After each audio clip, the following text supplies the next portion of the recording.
Welcome back, everyone, to yet another interview. And today I am joined here by Sophie Wikström, art director and concept artist on the LittleBigPlanet games.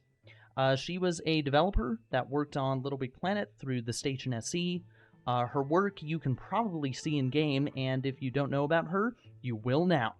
So let's go ahead and start things with just a little introduction. Can you go ahead and introduce yourself to everyone? Yeah, hi. So, as you've been told, my name is Sofie Wikström, and I currently work as an art director with a past in concept artist at the Station SE, which is part of the Thunderfall. And I previously worked for Tarsha Studios, which created the LittleBigPlanet Vita title, as well as worked on all of LittleBigPlanet since Game of the Year edition, I think, for the first game. Wow, that's amazing. That's awesome.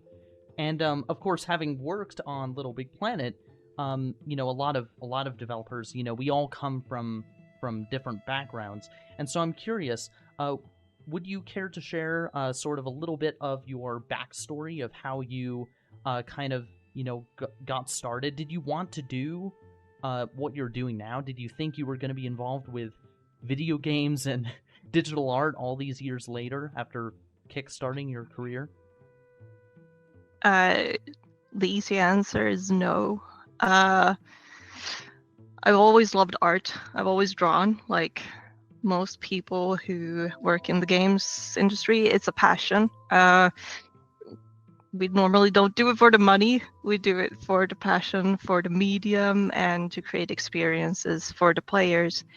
So I always loved to draw, and I went to an education, which was a targeted education for specifically game development.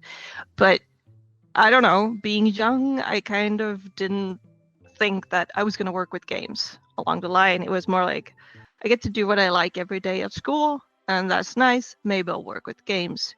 But it sort of seemed like an impossibility at the time. This was back in 2006, 2007, I think. So a long time ago. And then after school, we applied for internships. That's usually how you get a job in the industry, or it was then, it usually is now. And I didn't get one. I even applied at Tarsha Studios. I didn't get an internship because I wasn't good enough. And so me and a couple of friends, we started a games company called Blackdrop Studios, and we mostly did educational games, which is about as fun as it sounds. We had to teach teenagers home economy, which isn't easy. And then I think it was a year and a half later, I applied, or sort of was contacted by Tarsha Studios and asked if I wanted a job. So during that 1 year and a half, I had apparently developed enough where I was interesting. And that's kind of how it all started. So I was immediately brought in to make concept work for LittleBigPlanet DLC at the time, which I thought was amazing because I had played that game. So that was kind of mind-blowing as, starting off with video games, that I bought this game, I played this game, now I'm working on this game. So that's kind of how I got into it. And then I sort of just never left, if that makes sense. Yeah. No, that's awesome to hear. I didn't know that. And there's a lot of value in that, right? Like, oftentimes as artists and as developers, we initially receive rejection, right? Like, it's a very normal thing. It's a sad thing, but rejection, all it is it's a redirection. It's like, go here. Yeah. And when that happens, we end up in roles that, we never thought we would ever be in, all these years later. And with LittleBigPlanet, I'm curious, what kind of made you choose that game in the first place? Did you ever play LittleBigPlanet 2 and PS Vita? Did you ever play the other games? I mean, I played all of them, and I'm not sure if that was a result of me working with them or not. But when the first one was announced, I think it was an E3, and they had like this tech demo where you saw these 4 Sackboys run across the screen, and you saw all the physics, and you pulled on this cute little orange, and they stamped on eyes on it. It was revolutionary. I remember we were watching that show, and everyone was like, "This is such a mind-blowingly good game." And I bought the first one, and I played it with my then boyfriend, and we enjoyed it immensely. Like, we always run around, and especially I think it was that Mexican-inspired level where you have to pull the bombs over a gap, and we just kept blowing each other's up, and I haven't laughed that much in a game in such a long time. So from that point, I just always loved the game series and wanted to play them all. So yeah, I've worked on them all and played them all, pretty much. Oh, that's awesome. Which one in the series would you say is your favorite LittleBigPlanet game, and why? LittleBigPlanet 2 is my favorite, because it really felt like they took everything that was great about the first game and added everything that didn't fit. And the introduction of water in the second game and the sack bots was definitely a game changer. I don't know if you, like almost everyone else, played all those shark attack levels on the community. Yep. We could do that for hours. It was so much fun. We would do it at work during break time. Oh, really? So you played all like the copied levels in the community? What did you think of the copied levels? It was a mess. I think the only difficulty was actually like saving them in a comprehensible way to like find them again. So it was always like that hunt for the perfect shark attack level, or the perfect basketball level. But I greatly enjoyed it, and overall the community was so good that when we started developing LittleBigPlanet Vita together with Double 11 at Tarsier Studios, we even brought in people from the community to do levels for us. So we hired them because we realized that the skill that everyone had out in the community was something we should make use of, because the creativity was just mind-blowing. Yeah. What was something you saw in the game that just made you go, wow, I can't believe someone made that? I remember someone made, was it like a Doom clone? It was an FPS game. Steve in Bigguns. the yeah. And I just couldn't, I still can't fathom how they did it. I can't. That's amazing. It's funny because the other day, me and Steve were playing Elden Ring together. We came quite close after the interview, so that was quite cool. Seeing like his work and how it affected the community. But what are your thoughts on the LittleBigPlanet community as a whole? What was it kind of like seeing like the people in the community? Did you ever interact with the people in the community? Yeah, I think in the beginning our contact with them was very limited to, what you saw in game and maybe the reactions on because social media wasn't that big back in the day. But as we worked on it for I don't know how many years, that began to grow, and we could see more what people's thoughts were. And there were definitely many occasions where we would go through the flows and just see what people were talking about, what they wanted, because especially from a DLC perspective, what happened was that some jobs was contracted through Sony for us to create. So if it was an IP holder for a game, say Final Fantasy or something, Sony would contact them and basically say, hey, we want to make a LittleBigPlanet DLC pack from Final Fantasy VII. And then that request would be sent to us, and we would make the concept, and that would move directly to Square Enix. And then we would get it back. So that's usually how the chain was, but we were also able to look at the community, what they were talking about, what they wanted, and incorporate that into specific DLC packs if we were able to. So we had a measure of control which I always found very nice. We had a lot of freedom, and it was really easy to work with Sony and Media Molecule and Sumo Digital on those things. And we had this game where whenever we released a DLC pack, we would count the amount of comments on the pack that says, "Is it free?" And that was always like the big, "Oh, is it free?" But Yeah. usually the costumes were quite cheap, so people didn't complain. But yeah. Yeah. I don't know if you were made aware, but during LittleBigPlanet 3, Sumo Digital actually made a mistake and made the crown free by accident because they swapped it out with a with a different DLC. So tons of people were able to get the crown, and they had to blacklist them from the e-boot because they shouldn't have Yeah. shouldn't have had it. I heard of this, yes. And on the track of DLC, I'm wondering, this has been a thought on my mind, and I've asked a bunch of people about this, but I don't know how much you know about it. The Disney DLC.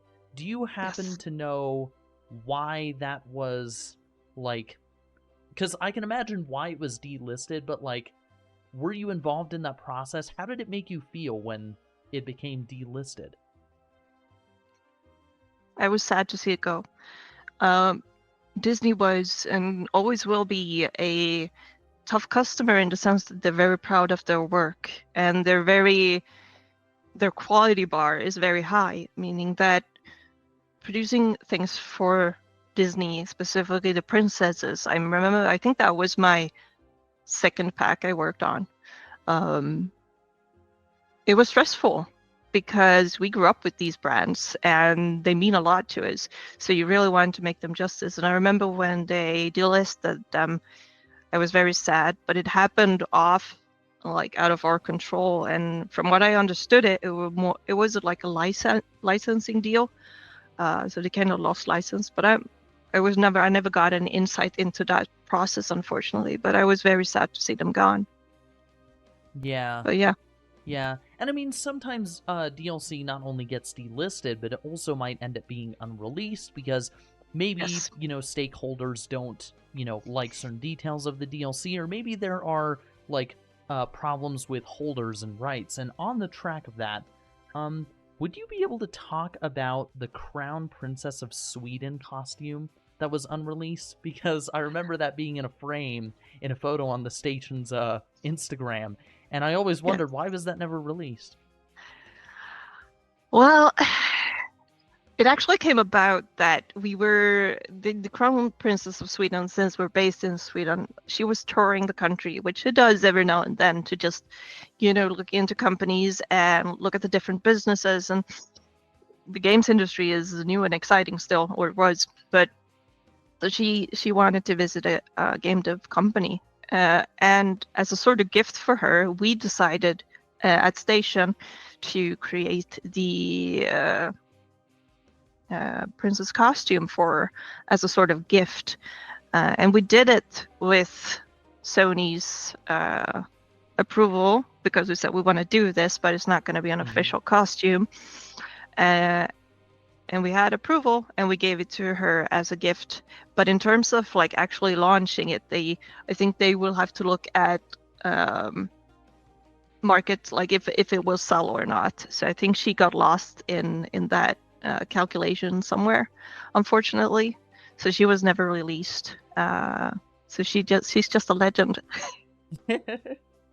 Yeah, no, that's fair. Some have to stay legends. They have to remain a legacy in time. Yes. But on the track of unreleased costumes, what were some unreleased costumes you guys made that you would have loved to have seen in the game? Oh, there's so many. Oh, There's so lovely. many. I sometimes get asked how many costumes I've been involved with, either from an art direction perspective or actual concept art or anything else. And I think we're loosely around 600 costumes to date. So, and that's just the released ones. And then we have, a whole bunch of things that were never released for various reasons. And I think one of the packs that I have like closest to my heart will always be the Women in History pack. Do you remember that one? I've heard about it, yeah. Yes. So it was a pack that included, I think it was Cleopatra,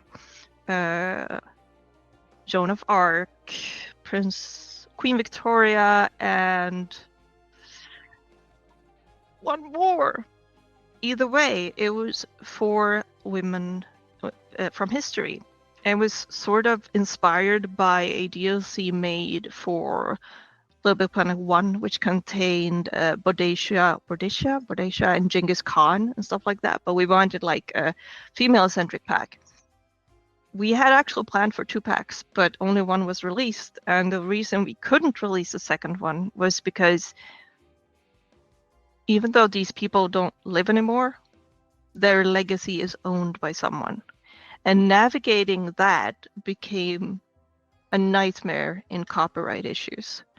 So we were unfortunately unable to release the second pack, which included figures such as Marie Curie, for example. Yeah. No, that's really interesting, and history is an important thing because it's human nature, right? I mean, it's just the essence of, what makes. This is why great games and great pieces of film and TV are made in the first place. And I'm curious, having worked on the game, do you have any like memorable crazy cool merch that you might have received from working at the station? Like any, because I remember Mark Hall remembered he actually has cardboard cutouts of some of the costumes that you guys made at the station and that you shipped off to Tarsier to have in that giant cupboard. Can you talk about that? Yeah. Fun story. I think the plan was to hang them in the ceiling, and they were hanging in the ceiling for a while. We got this mad idea that we would print them on cardboard cutouts and put them in the ceiling. And we had this big mistake with the printing company because so the different renders of Sackboy had different heights and widths and such depending on the costume in question. And I think we wrote that we wanted them, was it 40 or 50 centimeters tall, no matter how wide they were. But it ended up in a miscommunication, so they made them, I think it was 40 or 50 wide, meaning that every costume became twice the size. So when we got them the first time, they were massive. So we were like, oh no. So we had to contact the printing company, and they realized their mistake. So they sent off a new batch with the correct size, and all of a sudden we had double, and we were like, do you need the big ones? And they were like, no, you can take them. So we had 2 batches of maybe 200 cardboard cutouts of different Sackboy costumes in 2 different sizes, and we didn't know what to do with all of it. So it became almost this game where wherever we went on like fairs and events, we would give them to people just to get rid of them because we didn't have any room for them. So we still have some in the office. Oh, that's amazing. On an unrelated note, I'll cut this out of the interview, but it would be great if you could somehow arrange sending me and A one of each, just some sort of cardboard cutout. We would love to have one of those ourselves. I know A's, for context, A is a big collector. He likes collecting things and, keeping LittleBigPlanet merch, so that's why I bring that up. But anyway, cut back. I'm curious, do you have any like LittleBigPlanet merch yourself that you'd be willing to show or that you can talk about that you have anywhere on hand? I brought them out for this interview. They're normally on a shelf in my bedroom. I think the most recent one I have is this one. It's from Sackboy: A Big Adventure. It's the tiger costume one, which I'm super fond of. Packaging, of course, just in case it becomes a collectible. You never know. So that one I'm super happy with. And I also have, let's see, this one. I think it was released with LittleBigPlanet 2, but it is technically a LittleBigPlanet 1 costume, I think, the dinosaur one. I'm not sure. It could, because I think this fabric pattern was from LBP 1. And he's Yeah, it also looks in like his box. You gotta keep them in their boxes. Oh Um, yeah. yeah. And then I think this one was we got a copy of the game, and I love these two costumes that came out for the second game. So I made my own cardboard cutouts kind of and put them in here as a sort of memorabilia. Because these are Oh, two of my favorite costumes, especially the cake one. yeah, Um, yeah. Wow. so those are my favorites. But at the office we have, I think my all-time favorite. I'm not sure if we have it on our Instagram account or not, but I could take pictures to send to you if you want. We commissioned a girl who makes needle felt figures to make actual life-size Sackboy needle felt figures, because Sackboy is, 8 centimeters tall, so it's hard to get that correct feeling when you knit or crochet him. And I stumbled upon her needle felt art, so we commissioned it from her, and they have like wire in them so you can pose them, and they are fantastic. And that's like my favorite piece of swag, even though it's actually art made by someone we hired to do them. Oh, wow, that's amazing. Yeah, that's Yeah. great. And being able to see like people who have experience with all sorts of different mediums, right, in the industry is so exciting because you get so much variety in what they can help produce. And Yes. I'm curious, you mentioned earlier that you were just so surprised and so amazed when you were told that you were going to work with Sackboy. Um, what was kind of your overall reaction when you first started working with Sackboy? What was it like? Finding the proportions was always hard for Sackboy in the beginning. I think every time we brought in new artists, that's always where they struggle, because you have to find a perfect balance of making everything a little bit supersized for him, since he's that small, and not creating too many small details on him. And Media Molecule's engine was always a masterpiece, in my opinion, because we pushed that engine as far as we could take it with Sackboy, and we got a lot of liberties, and we could explore like every shape and color and pattern we wanted with him. So he was a very freeing experience. And people always ask me, "You've made so many costumes, aren't you tired?" And maybe I'm tired of the grind some days, but Sackboy has never really been tiring, because there's always something new, there's always something exciting, and there's always a chance to be creative with them. So yeah, endless possibilities really, with Sackboy and Sackgirl. Yeah, yeah. How did you handle working on the costumes, especially for Little Big Planet 2, with such tight deadlines and the need to deliver quickly? Were there other projects that were like that? I could actually dive into the costumes for LittleBigPlanet 2, because that was a special. I'm not sure what kind of timeline they were on, but I was pulled aside by my art director when they were producing LittleBigPlanet 2, and he asked me, "Would you be interested in going over to Guildford in Great Britain and help them out, because they need a quick base for every character in LittleBigPlanet for the costumes?" And I said, sure. So I got to visit Guildford and Media Molecule for a week and just basically mash out like 90% of all the retail costumes for that game. And it was chaos in the best of ways.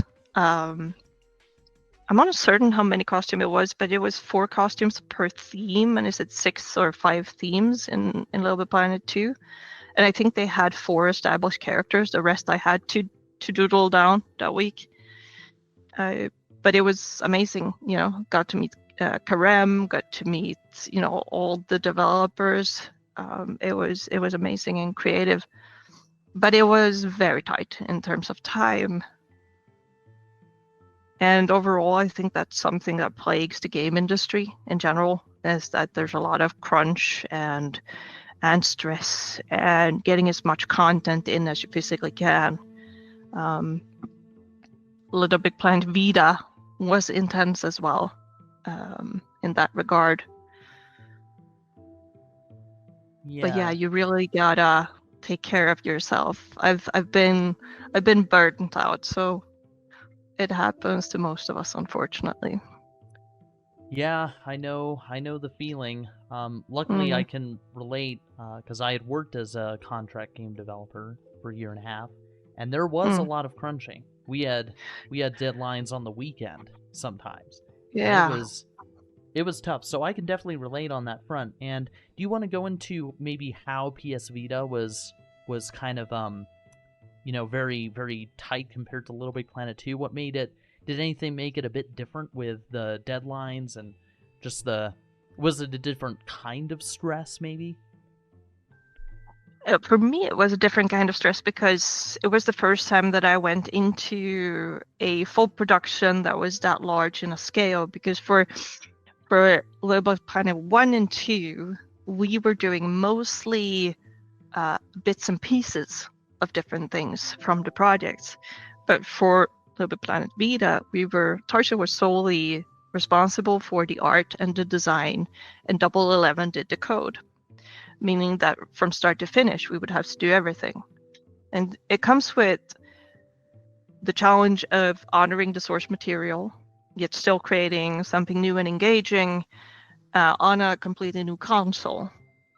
So when we were approached to make this game, we were basically handed the dev kit for the PS Vita, which at the time was only a screen and a few buttons and some sort of panel in the back, and we didn't know what to make of it. So we kind of had to figure out technology of the Vita while we made the game. And that's not super easy. And, incorporate all the touch functions and such. Of course, we could look a little bit at LittleBigPlanet PlayStation. What was it called? The one that came for the first handheld console. It was just a remake of the first game, I think. So we could look at that, but at the same time, we knew we wanted to make a full experience and not a remake. I don't remember exactly how many years it took to make, but it was very intense. And Tarsha grew from maybe 20 people to 45, 50 people in a very short amount of time. And that kind of upscale is always difficult on a company level to ensure that everyone has what they need, that they get feedback in a timely manner, that all the work is structured, like all those kind of things. And unless you have a handle and a plan on that ahead of time, people are gonna get left hanging a lot. And I think that was one of the reasons why I sort of burnt out after that production. Yeah. But I still enjoyed it. Yeah. Yeah, of course. There are always glimpses of like it's almost like sprints in a way, when you're working professionally. It's like, oh, this is amazing, I'm really enjoying this, and then burnout might hit, and it's like, oh, still gotta push through, still gotta deliver. I know that firsthand. And so I'm curious, what's a word of advice you would give to artists to help them deal with burnout when they encounter it? Whew, that's a big question, isn't it? For me, I think it's important to just take a step back and actually ask for help and realize that as creators, especially as concept artists who constantly have to pick out creativity from a creative well, if we don't nourish that well and take care of it and let it rest, it's going to run out. And if it runs out, that's when you burn out. So for concept artists in particular, I would advise them to take a step back, be vocal about the fact that this is heavy. I need support. I need help. Because if we don't speak up when that happens, nothing will change. And that's something that we at the station have worked with a lot since the adventures on LittleBigPlanet, that we really wanted to create an atmosphere where we put a lot of focus on the mental health of our developers. So in the last 5 years, we have focused a lot of effort on that, and our two most recent productions, we've actually managed to deliver on time and budget, and no crunch at all. And that's a big success for us. So I think dare to say something and take a step back and prioritize your health is my biggest advice in that sense. Yeah, and it's great when that creativity can nourish, right? Because you're able to, when you're able to get past, because it's not even that. Sometimes it's also like artist block. When you're able to get past that, it's like, finally, my art Yeah. isn't shit. Right? Yeah.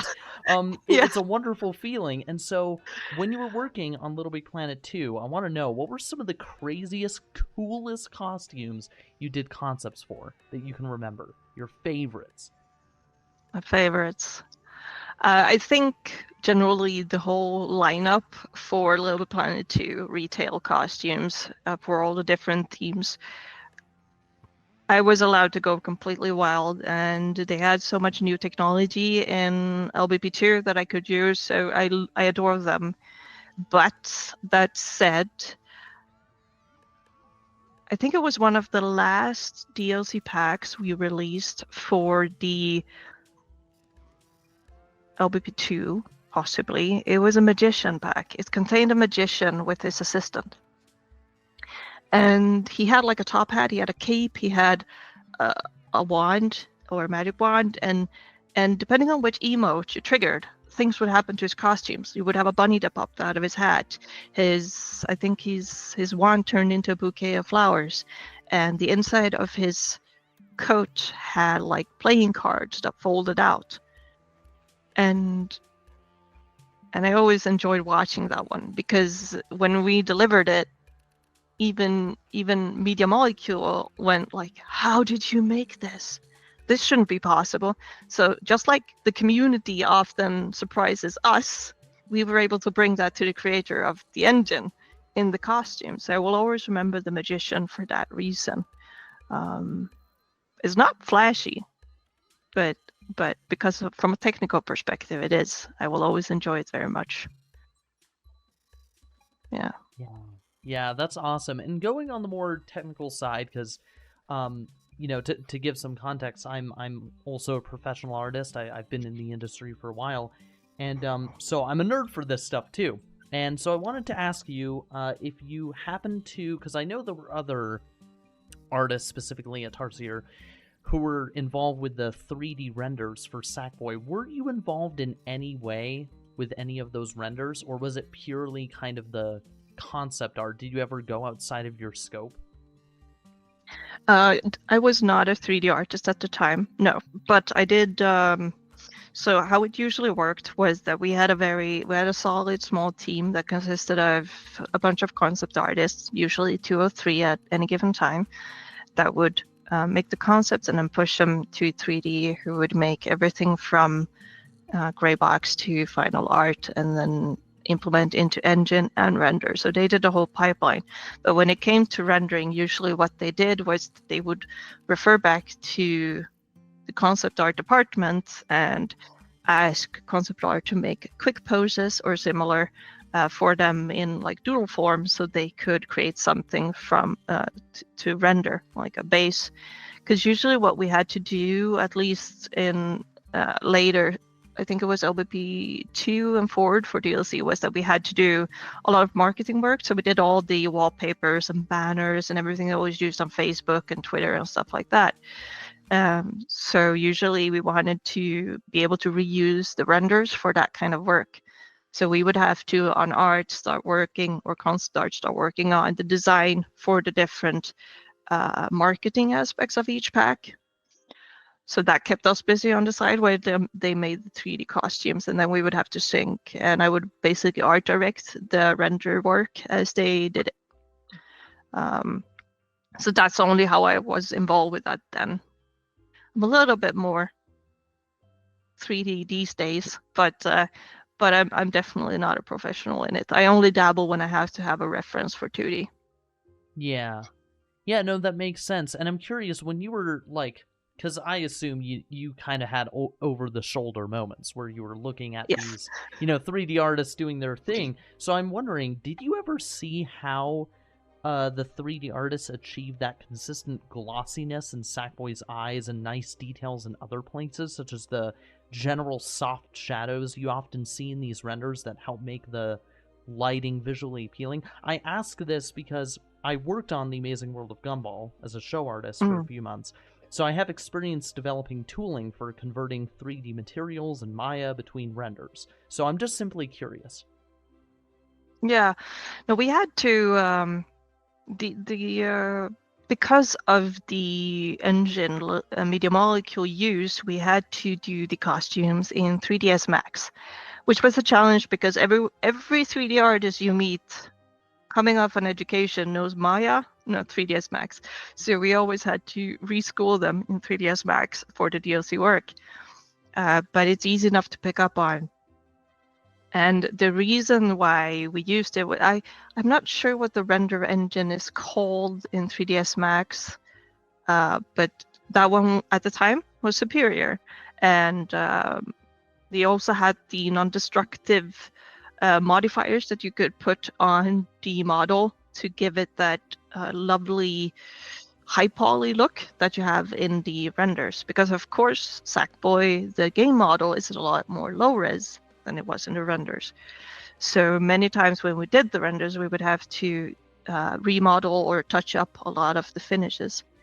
And we had this basic render scene with a light pass already set up, so we always knew which directions the light would come from, and we had like a backlight that we could adjust depending on what colors we wanted in the render. And yeah, so you always got that consistency.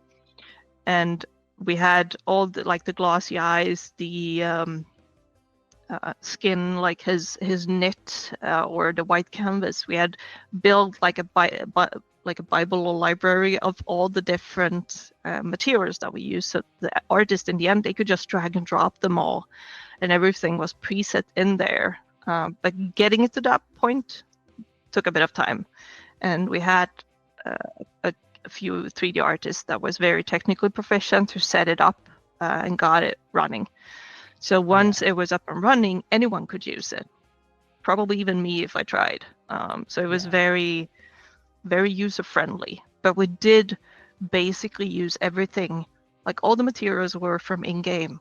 So we just extracted them over to 3ds Max and converted them. Yeah, pipeline tooling is important for artists, because when I worked on Gumball, the biggest problem they had with their new pipeline was not being able to use thousands of old materials that they used to have. Yeah. So I did the work of developing a tool that converted them over so that they can now, they're actually using it in the new season that's currently in production with all the, previous materials in the new version of Maya.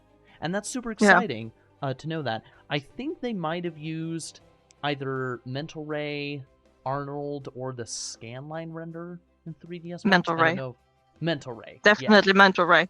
I remember the name when I hear it, but I'm always like, I don't know where it is. But it was Mental Ray, yeah. I think their ray casting was the best at the time. Yeah, definitely. They had a lot of good work with that, and I think the way that those 3D artists set up the pipeline with the soft shadows and everything, it must have taken some time because they look great, like they really do. And on that track, let's shift away from that a little bit. What are some of the coolest pieces of LittleBigPlanet marketing material that you've worked on? I loved making, whenever we were tasked to make anything that had big cardboard models in it. So I don't know if you've seen, I think I have it on my portfolio, the Edge cover, for example. Edge did for the 20th anniversary, they made 20 different covers, and one of them was LittleBigPlanet themed. It's basically a white page with a lot of the stickers from the different games, and you have Sackboy sitting on a cardboard 20. I actually made those numbers in actual cardboard in the office, cutting and gluing. So whenever we did any sort of marketing that included real life objects, we would actually set up scenes in the office, photo, and then, Photoshop them in and blend them with the renders. So I did I think it was for the Back to the Future DLC pack. I actually made a cardboard DeLorean car that I had sitting on my desk that we photographed so we could get it in. Because we found that making fake cardboard in 3D was really hard to get good. It has this weird, soft, almost fuzzy quality that is super hard to capture. So whenever we had to make big objects in cardboard, I would always make them myself. And we also got to make a calendar for LittleBigPlanet. I don't know if you've seen it, but it was released in America, Europe, and Asia, I think, with different themes depending on which region it was released in. So we did like one big marketing shot per month, and a lot of them contained actual physical works of art that I had to make and photograph and then implement into them. And I think that was definitely one of my favorite marketing things we ever did for LittleBigPlanet.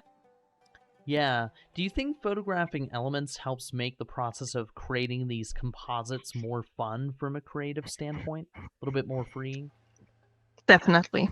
You can play around with it more, and it also gives that LittleBigPlanet has always been able to capture that sense of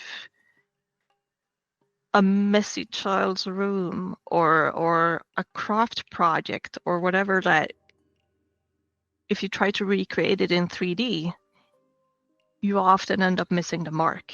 But if you actually do it, you get the imperfections, you get the little bent corners, you get the little rips, you get little fuzzy things. All of those things they managed to capture in the game somehow. So that was always something that we struggled to recreate in 3D and always had to like rely and take a step back and actually build it in a physical world for it to work. Yeah. Yeah, it's actually quite fascinating because my team actually looked into a lot of the good old materials from LittleBigPlanet 2, and looking back on them, especially emulated in RPCS3, they're so high quality for their time. They Like are. it's really amazing to like see the amount of care that not only Media Molecule but you guys put into everything. And I'm curious, in terms of care, right? As a professional artist, we often are perfectionists, right? We want to make sure that our designs are really coherent. So I'm curious, what visual tests do you use to make sure your composites are readable and visually appealing from small to normal zoom levels, if any? I ask this because aside from like using grid lines to assist with layout, one of the tests I use is zooming out in Photoshop Yes. really far to see if my design is still readable and coherent from far away. Yes, we also use that trick. It's very common. And when you're too lazy to zoom out, you squint your eyes, and if it still reads well, then it's good enough. And we also have this is something we joke about. But if you look at a design, you squint and you tilt your head, then that's probably not good enough because you don't want to have to tilt your head for it to make sense, No, but there's also one trick we also use that is really useful is checking the values. So you basically just, in Photoshop or whatever system you use, you put on a filter or something that completely desaturates the image, so you only get grayscale. So you only get grayscale values. So you can instantly tell based on the values if certain parts of an image actually pop or not, or is easily readable, so that you have the contrast where you want the viewer to look. So that was something we would do a lot with the marketing material for the different packs. One really good one to try it out with if you want to do it is the I think Maleficent pack we did. It has like this shot with Maleficent and the girl in the middle, and then we have thorns in the bottom and like this magical green smoke all around them. And if you desaturate that image, you're going to see their silhouettes perfectly stand out from all that darkness, and then light smoke, and then framed with the dark thorns. So it's all about using different layers of values like that. So that's probably one of my most used tricks to get compositions flowing well. But otherwise, I mean, it's a lot of theory, you know. Right. Always rule of thirds and Yep. no parallel lines and all that. But I was waiting for rule of thirds. listen, you never forget about them, but you always mess them up. Like, it's always, you can sit with a design and you're like, why doesn't it work? Oh, because rule of thirds or whatever. It always happens, and it doesn't matter how long you're in the industry either. Unfortunately, it doesn't. Yeah. Yeah. No, it's so true. I'm glad to know I'm not the only one. I'm glad to know I'm not insane for using these tricks, because I remember telling my YouTube guy, like, hey, I'm doing this grayscale test, or I'm like doing this zoom test. You have to do this. And it's like, bro, what are you doing? I don't make the thumbnails. And I'm like, you know, because I've been his thumbnail designer for, I think, over 5 years. And when I first started out, you know, his concepts, right? The concept has to work. You know, it doesn't matter how, like, good your compositing skills are. If the concept is shit, it will not look good. So I had that struggle a lot. And fine details are also important too. And one thing I wanted to bring up that has kind of irked me for a while, and I don't know if you know anything about this. Some of the costume renders, like the images that show up in PlayStation Store for the costumes, you know how some of them have like the paper outline on them? Yes. Yeah. Do you happen to know why some of them, the paper outline, are like cut off halfway, and you can tell like it looks off? Like the top half of the paper like looks good, but the bottom half is like, it's visually darker, like it's grayer, and there's like a clear-cut line. Do you know anything about that? I do. Oh, really? You do? Yeah. Oh, like that was one of, it's one of those issues that can occur when, so for every pack we make for, or made for LBP DLC, the amount of marketing material we had to make for each pack was about 70 images in different formats.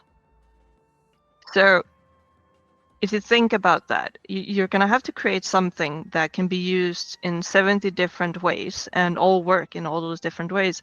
And one of the things we had to make was those PlayStation icons with the green Sackboy background and paper outline.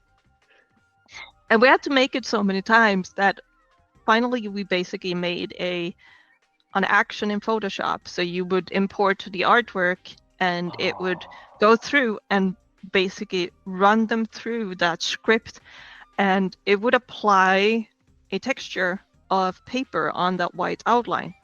And sometimes the paper texture would get misaligned, and if you didn't catch it, you didn't catch it. And then it was like, sometimes it just slipped right on through. And it happens. So that was the result of trying to make something efficient that would normally be a long manual process, really. Right. As soon as you said action, I knew immediately what the problem was. Yep. I'm curious, though, why wasn't because I'm sure you guys could have scaled up the paper texture to fit the full frame, and then that issue wouldn't have happened. Is it because, like, Sony wanted, like, the exact placement of the... Like, it had to be a certain resolution, a certain size? Is that why? No, I think it happened very rarely, so it was more of a freak accident when it happened. But I'm very surprised you caught it. I'm very, very surprised you caught it. But it was all just a reflection of things that needed to be done fast in like a pipeline structure, unfortunately. Right. Well, see, I noticed because I'm a perfectionist, right? So I look at these things, and another thing I want to bring up is the cross-controller pack logo. That has no paper texture, and there's a little thing. There's a little thing by the controller. I don't know if you ever noticed when you zoomed in all the way, there's like a little fall-off with a bit of blur. below the LittleBigPlanet 2 logo next to the controller. Where did that come from? I'm so curious. I have no idea. But I can tell you it happens so many times, that kind of thing. And I think it's usually a product of we recently had a situation where we created a logo for a project, and we implemented the logo in Steam. And it looked great. And then, we sent the different images off to be implemented onto console. And then we saw it on console, and it looked really weird because the logo had like a soft shadow thing behind it, and it looked great where it was implemented automatically on Steam. But the way that I think it was PlayStation handled logo placement, it ended up behind like the soft kind of semi-transparent gray or white thing, so it looked really off. So I think it's usually just a result of someone grabbing a logo that's meant to be somewhere else, putting it somewhere, and then not noticing that it looks off. That's my guess. Right. Well, let's shift away from talking. I only wanted to bring up mistakes because it's an important, thing in the process, right? Like, it's funny to talk about some of these things looking back all these years later. Because it's like some things are out of your control, right? And that's okay. Yep. Like that's part of the process. I'm curious, did you know that your iMessage Sackboy stickers are used in fan-made LittleBigPlanet content? How do you feel knowing that your work has not only been used officially, but also by LBP fans? I actually didn't know that. That's amazing! I'm actually very proud of those iMessage stickers because I had so much fun making them. But I'm not an iPhone user myself, so I can't use them. And I'm so sad about it. How do people use them? So I think some people just made vectors from your image. They cut them out, turned them into vectors, and then they just posted them online. And when you look up Sackboy, LittleBigPlanet Sackboy clip art, because I've done that several times for thumbnails, because whenever I make thumbnails, I often look for the station renders, and those popped up every single time. And I was curious, who made these? They're so good. And it turns out it was you. Yes. Yes. So, great work. Yeah, no, I love doing those. That's right up my personal style. I love working with stylized art and like pushing shapes and simplifying shapes and simplifying reality. So that was literally what it was. It was taking something that is actually simplified, Sackboy, and then pushing it even further. So it was so much fun to make. Yeah. What kind of other art mediums do you like? What situations have you faced where maybe using certain mediums over others was helpful? Because I know scope is definitely one of the biggest things that affects what mediums you would choose to use in a project. Yeah. I mean, it depends on who's on the project, but for me personally, I will have to optimize my work as much as I'm able. If I have to use 3D to get some quick shapes up, I will use that. But I think it's not often that I get to work undigitally anymore. It's very rare that we work on paper. That was much more common back in the days. So now it's mostly just either photo bash and play around real quickly in Photoshop, or concept in 3D is something we do a lot at the station, which works out fine. You just mash out a bunch of shapes and see if it works, and then you take it from there. But yeah, everything in LBP was handcrafted, which I think is a nice legacy to have. I'm one of the AI skeptics, I suppose. Yeah, same here. It's funny because the tooling I did for Gumball, it wasn't generative AI, but it was discriminative AI, so it helped kind of like match. It was a linear regression model.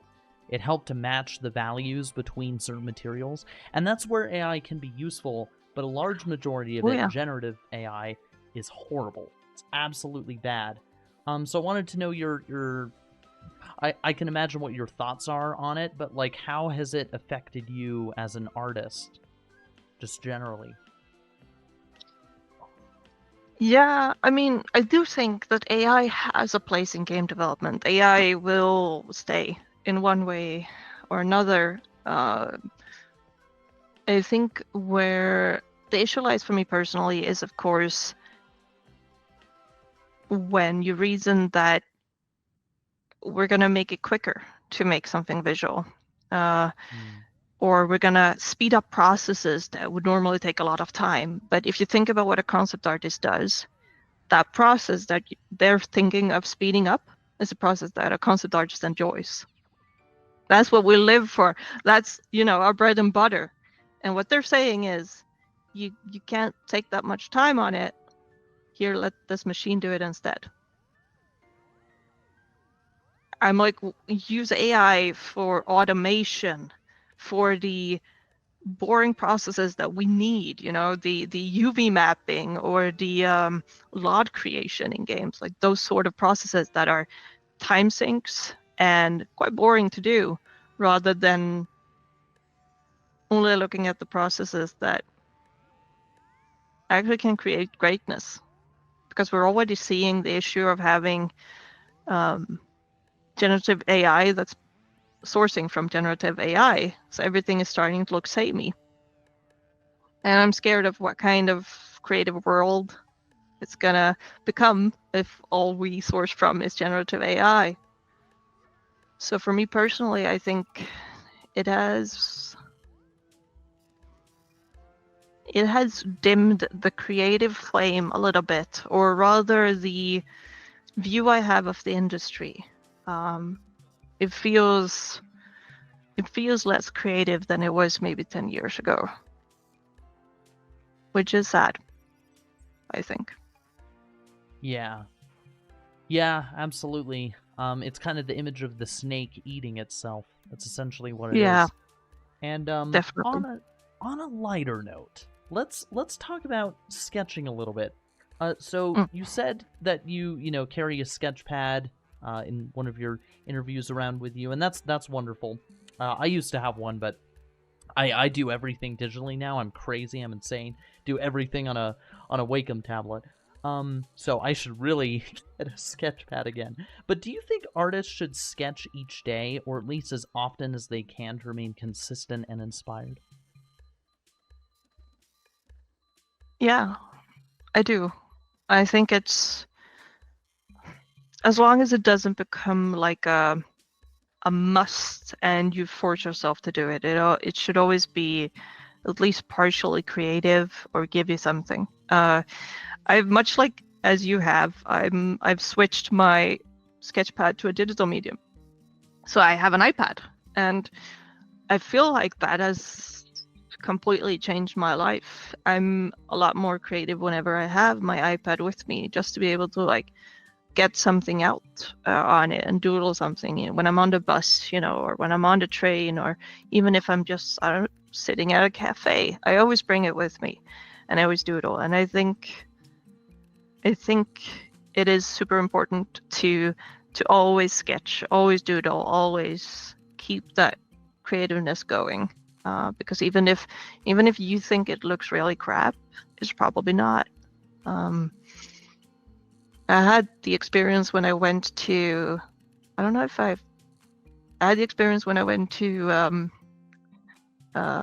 Guildford. I met the art director for LBP, Karim, at the third day I was there. And I had brought this big, thick sketch pad with me. And I had my personal art in it, but I had brought it with me just so I could work quickly. And I had it placed so it was open to the Sackboy and Sackgirl sketches I had made. And he sat down and he was like, "Hi, I'm Karim, nice to meet you. You're Sophie from the station." I was like, "Yeah, here's my sketches." And he was like, "Cool." And he just folded it up and started from the beginning and started looking through my really crappy personal sketches. And I panicked because I was like, "Don't look at that, that's crap." And he was just like, "Oh, this is really good, very nice, I see you sketch a lot." And they had that kind of sketch mentality there. And I think from that point on, I do the same thing. Like if I see someone with a sketch pad, I'm just like, can I take a look? And I always look from the start and just go through it, because it's the small quick sketches that are the most interesting. Because to me, those are like a direct insight into what goes on in an artist's head. Most Yeah. artists can, sketch and then finally like render beautiful images or stuff like that. But there's something raw with the sketches that is just your essential. And I love looking at sketches and I love doing sketches. I know you kind of worked with Kareem in some ways. Did you have any involvement with, say, for example, Francis Pang with the development of the character designs for like the cardboard characters in Little Big Planet 1, maybe the story mode characters in Little Big Planet 2? Because I know you guys at the station had to do renders for some of the marketing material for 1 and 2. So was there any say that you might have had in that process, or was it mainly like the costume pieces themselves and everything? For the first game, we were only involved with the Game of the Year award, meaning that we were not involved in the design of not really characters or costumes in any sense. It was just graphic support. But for the second game, we were not involved in the NPCs characters in that one, but we were involved in the third game. Of course, we worked on LBP Vita, designed all the NPC characters and cardboard characters there. And for the third game, we were also involved with the design of the different NPCs.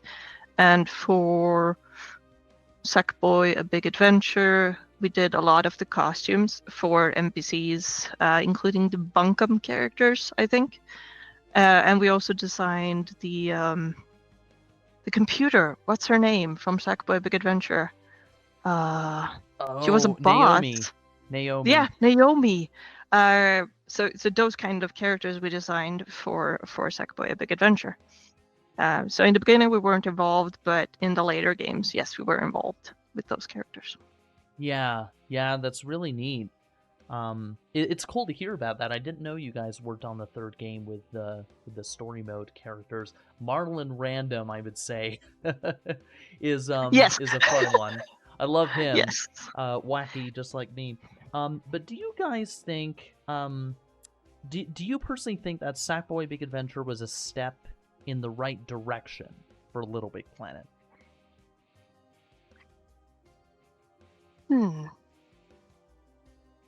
I always loved the create and share aspect, so I missed that with Sackboy: A Big Adventure. But that said, I think that was one of the reasons why they didn't name it LittleBigPlanet, because LittleBigPlanet brand comes with the expectation of play, create, and share. And that was the reason they instead went for Sackboy: A Big Adventure. It was more focused on Sackboy specific adventure. I enjoyed it greatly. I played it with a friend, especially the music levels. But I do miss the create aspect of it. I'm curious. Do you think there will ever be a new Little Big Planet entry in the future? Not a spin-off, but kind of like a mainline, Little Big Planet game that maybe, I don't know, maybe it's a hard reboot, maybe it has backwards compatibility. Oh, I hope so. I really do. I think it's definitely one of those kind of games that can stand the test of time, and if nothing else, you people are the evidence of that, because it's survived for a long time, and it has potential to go on further. I think it would take the right kind of company to make a worthy follow-up, and I think one of the drawbacks of using Unreal for Sackboy: A Big Adventure was that it came with a lot of the limitations that Unreal comes with, and you didn't get all the good stuff that you had in LBP 1 and 2 that utilized their custom engine. So I think it would take a really, really competent team potentially building their own engine, or scraping the old engine and building something new from it. But if it does appear, I would love to work on it. This Awesome. is my official, I volunteer as tribute. Honestly, I do too. I'd love to Yeah. work with you guys on a new Little Big Planet entry. That Mm. would be amazing. What are your opinions on dreams? I'm curious. Do you prefer Little Big Planet's creation aspect or Dreams' creation aspect? I prefer LittleBigPlanet, but I think it was mostly because Dreams was, for me, it almost felt like ahead of its time. We got Dreams demoed to us before its release when we were visiting Guildford, so we saw it in action when the developers were working on it at Media Molecule, and I remember leaving that session feeling like they've just created magic, and I didn't understand how they did it. I didn't understand their way of thinking. It was so beyond like anything I'd seen in game development up to that point. So I think from a creative perspective, Dreams is amazing, but I think it doesn't have as much personality as LittleBigPlanet had, and it wasn't as user friendly as I think LittleBigPlanet was. Yeah. Yeah, no, that's completely fair. Um, let's let's talk about the station more so a little bit. This is a question I asked Tom and Spaff, who were the community managers on Little Big Planet 1, because they were very involved at the Media Molecule studio. But I want to know about the station, the studio. Um, Yes. were there any were there any memorable shenanigans you can remember that went on at the station? Anything funny? Anything like, oh, I remember that. That was so, crazy and wild. Mm, I'm not sure if I'm allowed to talk about.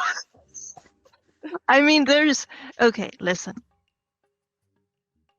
there was this pack. There was this pack that was released for LBP3, where we snuck in a cleavage for that girl. It was for Bioshock Infinite. So Elizabeth has a corset dress, and one of our developers had a little fold there. And we actually did it for just shits and giggles. We didn't think it would pass through, but it passed through controls and ended up as the final product. And we were giddy and horrified at the same time when it passed through, because we were like, oh, why hasn't anyone noticed? And I think it was 2 days after release where Sony was like, why does that girl have a cleavage? We were like, sorry. It was, oh my. But, it never became anything big, but it was really, yeah.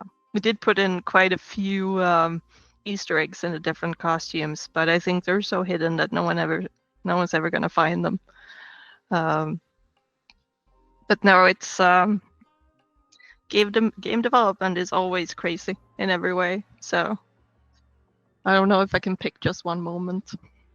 Yeah, yeah. So, I want to know, because this is a very, like, sentimental question. How often do you still think? I can imagine you think about it quite a lot. How often do you still think about Little Big Planet?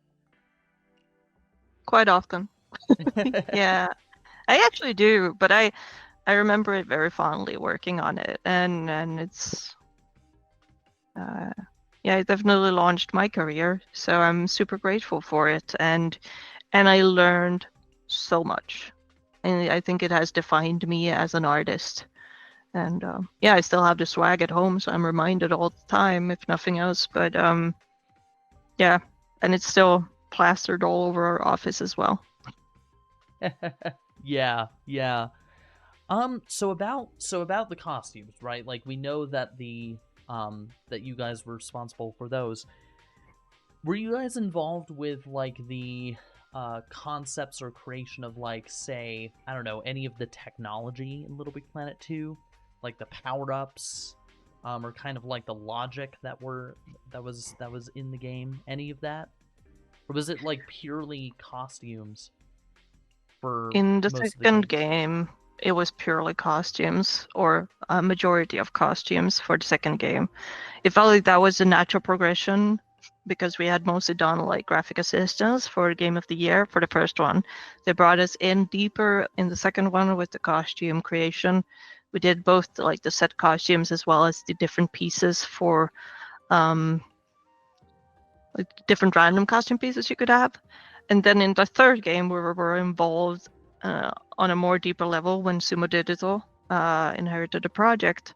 So we did get to look at Oddsock and Toggle and Swoop at really early stages and help out. And because from that perspective, Sumo was all of a sudden the newbies on the project, right? They were gonna make LBP3 and they were the new kids on the block, and we had experience working with Sackboy and working with LBP Vita, so we did help out a lot in terms of how to split up a character and costume creation, and we also brainstormed a lot about like the different power-ups and stuff.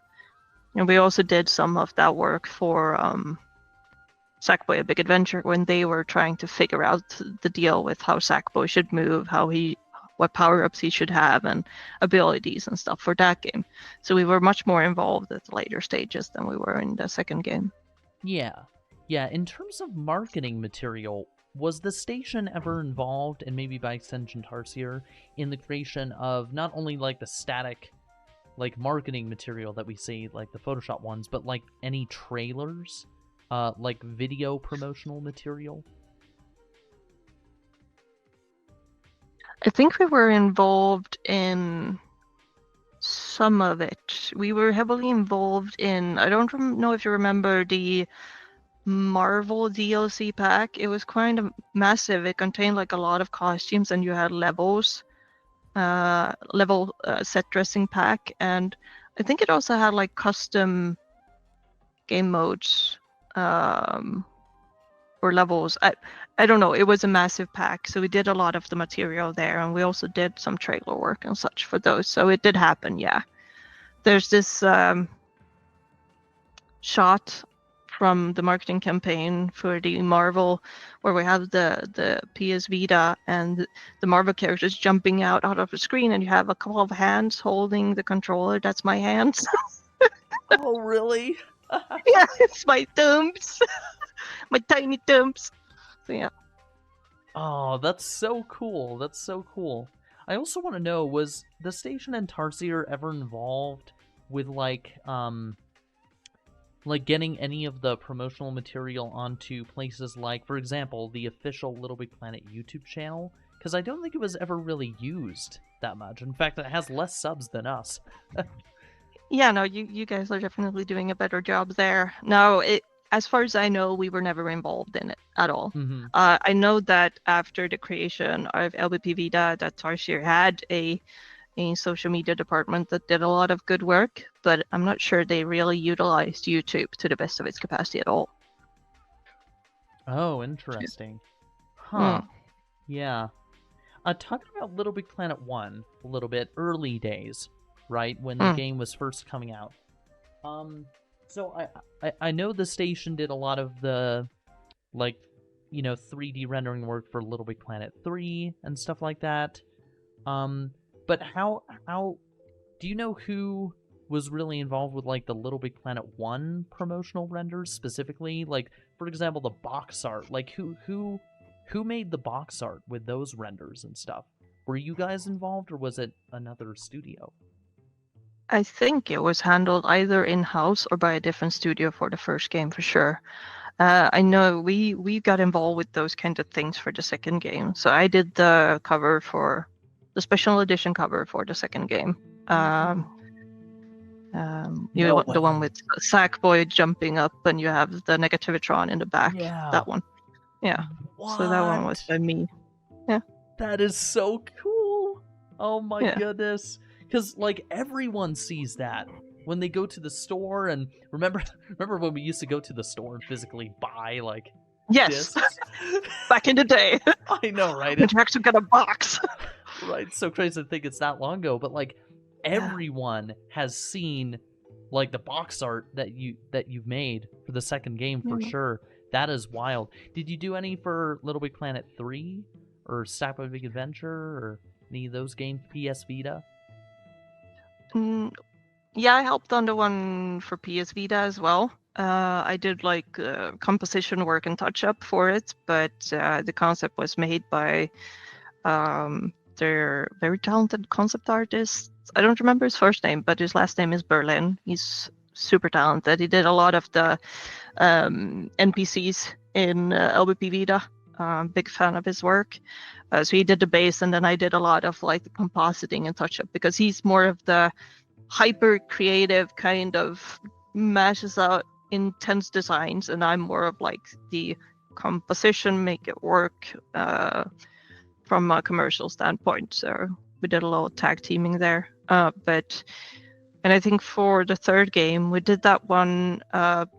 We did a touch up for that one poster where you have like a world and you have the different characters standing, like Sackboy and Toggle and Swoop and Oddsock, and you have like the logo and everything. So we did help a bit on those, yes, but not to that extent where we got to do like a full cover. I think that, and this is just my personal opinion, that usually the commercial covers that you produce for like the initial release are usually not the best ones. You usually see like a re-release or something when you do something special. Those are always a little bit more interesting in my opinion, because I think this one that I have here, I think that's actually the inside of this cover for this box, because I think the outside of this one is actually covered with like, you know, X amount of levels, play a Sackboy, that kind of marketing language that is not super fun to look at. So this is actually the inside of that box because I thought that was prettier. Interesting. Any involvement with like PSP or Little Big Planet carding? I'm curious about carding too. We were involved a little bit in karting, a little bit. Can you talk about that? We made a few costumes, but we also made a few car concepts. Unfortunately, I don't think any of them were used. So I have a few cars stashed in a folder that were meant for that game that will never see the light of day. But yeah, we were a little bit involved in it, but we were on it quite late. But I think that was also one of those games who never really quite took off, wasn't it? Yeah, sales were low and things like that. All right, Miss Wikström, I've got one more thing for you. Which is better, Coke or Pepsi? Pepsi. If I had to choose, I pick Pepsi. Pepsi Max, actually. Or, the diet version. Yeah.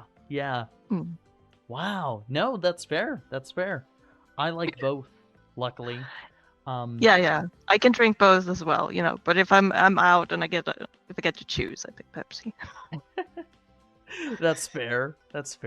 I was a weird kid as a kid. I used to mix like Pepsi and Coke and Dr. Pepper together, especially when I went out to restaurants. It was really weird. We don't have Dr. Pepper here. You can buy it like in specific stores that focuses on, more exotic things. Well, everyone, that was Sophie Wikström. Again, it was an absolute pleasure to have you on for an interview, and I'm sure you have shared some very valuable insight. I know you have for me into all of the promotional material you worked on for Little Big Planet, costumes, just all the nice little